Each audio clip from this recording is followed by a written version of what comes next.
पिछले वीडियो में हमने प्रतिरोधों का श्रेणीक्रम संयोजन है वो पढ़ा था और उसके तुल्य प्रतिरोध निकालने का सूत्र है वो व्युत्पन्न किया था। तो प्रतिरोधों का श्रेणीक्रम संयोजन के अंदर जो प्रतिरोध का एक सिरा है, पहले प्रतिरोध का जो पहला सिरा है वो दूसरा पहले प्रतिरोध का तार का दूसरा सिरा वो दूसरे तार के पहले सिरे से और दूसरे तार का दूसरा सिरा वो तीसरे तार के पहले सिरे से जुड़ा होता है। और इस प्रकार जो संयोजन से जो क्रम प्राप्त होता है उसे श्रेणीक्रम संयोजन कहते हैं। अब है अपना अगला पॉइंट है वो है समांतर क्रम में संयोजन। देखो समांतर क्रम संयोजन में क्या होता है, श्रेणीक्रम संयोजन के तुल्य प्रतिरोध का सूत्र आया था R बराबर R1 plus R2 plus R3। अब श्रेणीक्रम संयोजन पढ़ते हैं। देखो इस संयोजन में सभी प्रतिरोध तारों के पहले सिरे एक बिंदु C पर एवं दूसरे सिरे D से जुड़े होते हैं। कि दो बिंदु ले लिए हमने, ठीक है, जैसे ये दो बिंदु ले लिए डायग्राम में। देखो ये पहला बिंदु है, इस बिंदु का नाम है C और ये दूसरा बिंदु है, इस बिंदु का नाम लिख लिया D। तो इस प्रकार के संयोजन के अंदर क्या होगा, सभी प्रतिरोध तारों के पहले सिरे एक बिंदु C, सभी प्रतिरोध तार है इनके पहले सिरे, ये पहले सिरे एक ही बिंदु से जुड़े होते हैं C से और दूसरे सिरे एक ही बिंदु D से जुड़े होते हैं। D से जोड़ने पर जो संयोजन प्राप्त होता है उस संयोजन को समांतर क्रम संयोजन कहते हैं। तो इस संयोजन में सभी प्रतिरोध तारों के पहले सिरे एक बिंदु C पर एवं दूसरे सिरे D पर जोड़ने से जो संयोजन प्राप्त होता है उसे समांतर क्रम संयोजन कहते हैं। उसे समांतर क्रम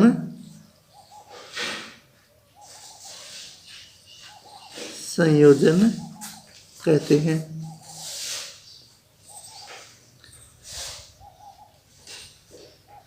तो ये हो गया समांतर क्रम संयोजन। अब देखो इसका सूत्र है समांतर क्रम संयोजन में तुल्य प्रतिरोध निकालने का सूत्र है वो किस प्रकार व्युत्पन्न करते हैं। देखो तीन चालकों के समांतर क्रम का संयोजन दर्शाया गया है अपने चित्र के अंदर। ये तीन तार है R1, R2 और R3 जिनके प्रतिरोध है, पहले तार का प्रतिरोध R1, दूसरे तार का प्रतिरोध R2 और तीसरे तार का प्रतिरोध R3, इनका समांतर क्रम संयोजन है वो दर्शाया गया है, ठीक है, जिनके प्रतिरोध क्रमशः R1, R2 और R3 है। समांतर क्रम संयोजन में सभी प्रतिरोधों के सिरे के मध्य विभवांतर एक समान होता है। यानी इस संयोजन में R1, R2 और R3 इन तीनों के सिरों के ऊपर जो विभवांतर है उसका मान समान रहता है। जबकि हमने श्रेणी क्रम में क्या पढ़ा था कि इनमें विभवांतर का मान इनके सिरों पर अलग अलग होता है। तो थोड़ा सा ही यहाँ पर अंतर है दोनों के अंदर। तो श्रेणी क्रम संयोजन के अंदर धारा वो एक समान प्रवाहित होती है लेकिन विभवांतर अलग अलग होता है, ठीक है। इस संयोजन के अंदर धारा अलग अलग प्रवाहित होती है, तीनों तारों में I1, I2 और I3 धारा प्रवाहित होगी लेकिन विभवांतर का मान है वो समान होगा। सभी प्रतिरोधों की सिरे के मध्य विभवांतर V है, एक समान होता है परंतु धारा का मान अलग अलग होता है। R1, R2, R3 में प्रवाहित धाराएं क्रमशः I1, I2 और I3 है। R1 के सिरों में I1 धारा, R2 के सिरों में I2 धारा और R3 के सिरों में I3 धारा है वो प्रवाहित होती है। ये समांतर क्रम संयोजन का आरेख चित्र हो गया, परिपथ आरेख हो गया। अब देखो अगर हम R1 में प्रवाहित धारा निकालें तो R1 में प्रवाहित धारा क्या है I1, ऐसे R2 में प्रवाहित धारा I2, R3 में प्रवाहित धारा I3।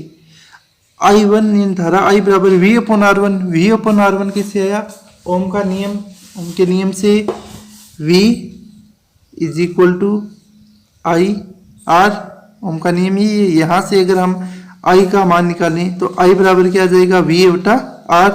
तो I1 में प्रवाहित धारा V बटा I1 का प्रतिरोध है R1, तो I बटा V बटा R1। ऐसे R2 में प्रवाहित धारा I2 बराबर हो जाएगी V बटा R2, और ऐसे ही R3 में प्रवाहित धारा I3 बराबर V बटा R3। तो ये तीनों में प्रवाहित धारा का मान हो गया।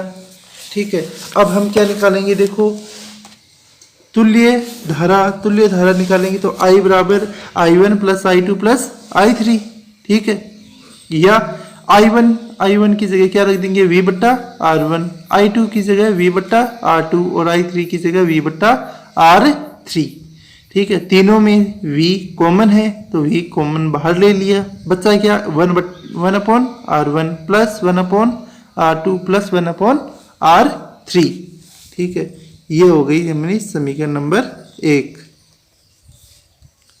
इसके बाद यदि R1, R2 व R3 का समांतर क्रम संयोजन में तुल्य प्रतिरोध R है, कि इन तीनों का जो समांतर क्रम संयोजन में हम तुल्य प्रतिरोध निकालते हैं, वो तुल्य प्रतिरोध मान लिया क्या है R।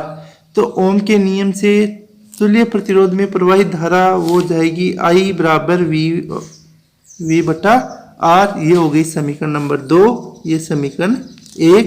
अब समीकरण 2 से I का मान है वो समीकरण 1 में रखने पर, समीकरण 2 से I का मान समीकरण नंबर 1 में रखने पर, तो ये समीकरण, ये अपनी पहली समीकरण है। समीकरण 1 में I बराबर V बटा R रखने पर, तो I इस I की जगह V बटा R रखा, बराबर V 1/R1 plus 1/R2 plus 1/R3।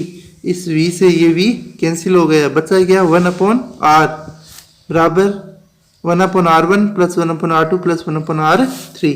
तो ये हो गया समांतर क्रम संयोजन में तुल्य प्रतिरोध निकालने का सूत्र। ठीक है, ये समांतर क्रम संयोजन में तुल्य प्रतिरोध निकालने का सूत्र।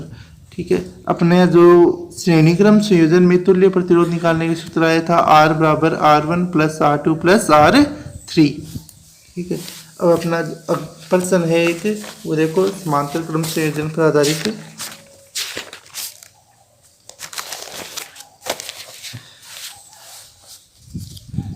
इसमें देखो 3 ओम, 4 ओम और 5 ओम के प्रतिरोध किसी परिपथ में समांतर क्रम में जुड़े हैं और इसे 6 वोल्ट की बैटरी से जोड़ दिया जाता है, तो संयोजन का तुल्य प्रतिरोध, परिपथ में प्रवाहित धारा और प्रत्येक परिपथ में धारा का मान है वो ज्ञात करो।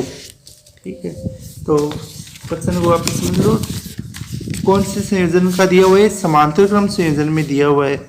ठीक है, तो समांतर क्रम संयोजन में अब इसका आंसर देखो सभी,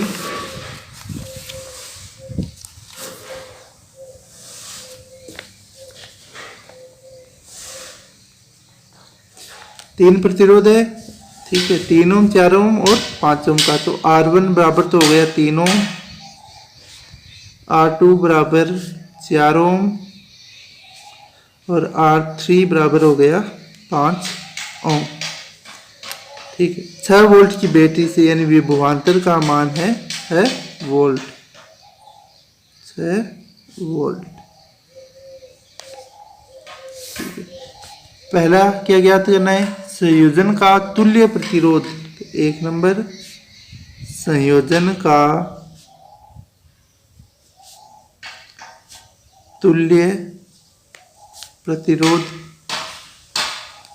प्रश्न के अंदर दे रखा है कि समांतर क्रम संयोजन में जुड़े हैं, तो समांतर क्रम में है, तो समांतर क्रम संयोजन में तुल्य प्रतिरोध का सूत्र क्या होता है, 1/R is equal to 1/R1 plus 1/R2 plus 1/R3। 1/R is equal to 1/R1 का मान है 5 प्लस R2 4 प्लस R3 है 1/R1। R1 का देखा 3 ओम, तो R1 3, R2 4 और R3 है वो 5 ओम। अब इसको सोल्व करेंगे, इसका एलसीएम लेंगे, एलसीएम आएगा इसका 60। यहाँ पर आगे 20 प्लस 15 प्लस 12, इन तीनों को जोड़ेंगे तो आगे 5 और 2 7, 1 2 और 2 4 बट्टा 60, यानी 1/r is equal to 47/60। r का मान क्या आ जाएगा, r इज इक्वल टू 60/47। ठीक है, तो ये तो आ गया अपना समांतर क्रम संयोजन है, उसका तुल्य प्रतिरोध। ठीक है, फिर क्वेश्चन में और क्या पूछा था, परिपथ में धारा, परिपथ में धारा, धारा का मान निकालेंगे। तो दूसरा परिपथ में धारा पूछा है, धारा I ओम के नीचे I बराबर V/R, आई V का मान दे रखा है 6 और R का मान था 60/47 यानी 60/47। तो 60 ये नीचे बट्टे में 47 तो बटेंगे, जो भाग में आता है वो ऊपर चला जाएगा। ठीक है, ये आ गया 10। तो परिपथ में धारा का मान कितना आ गया, 4.7 एम्पियर। धारा का मात्रा क्या होता है, एम्पियर। ठीक है, परिपथ में धारा का मान कितना आ गया, 4.7 एम्पियर। इसके बाद तीसरा प्रश्न, इसका तीसरे भाग में क्या पूछा है, प्रत्येक प्रतिरोध में धारा का मान ज्ञात करो। प्रत्येक प्रतिरोध में धारा का मान, तो R1 प्रतिरोध में धारा हो जाएगी I1 बराबर, सूत्र क्या आ जाएगा, V/R1। V वोल्ट का मान दे रखा है 6 बट्टा R1 का मान दे रखा है 3 ओम, तो आ जाएगी 2 एम्पियर। ऐसे ही R2 प्रतिरोध में धारा,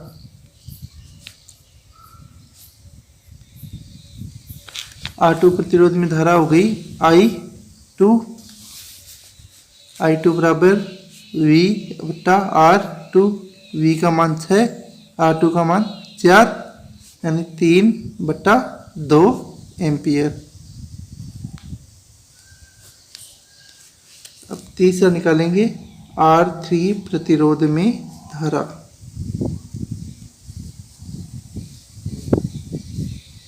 R3 प्रतिरोध में धारा I3 बराबर V/R3। V 6, R3 का मान 5 यानी 6/5 एम्पियर। ठीक है, तो ये अपने तीनों 2 एम्पियर, 3/2 एम्पियर और 6/5 एम्पियर अपने आंसर आ गए।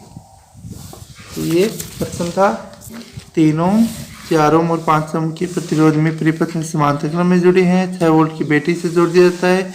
तो संयोजन में तुल्य प्रतिरोध का मान आया 47/60 ओम। ठीक है, परिपथ में धारा का मान आया अपना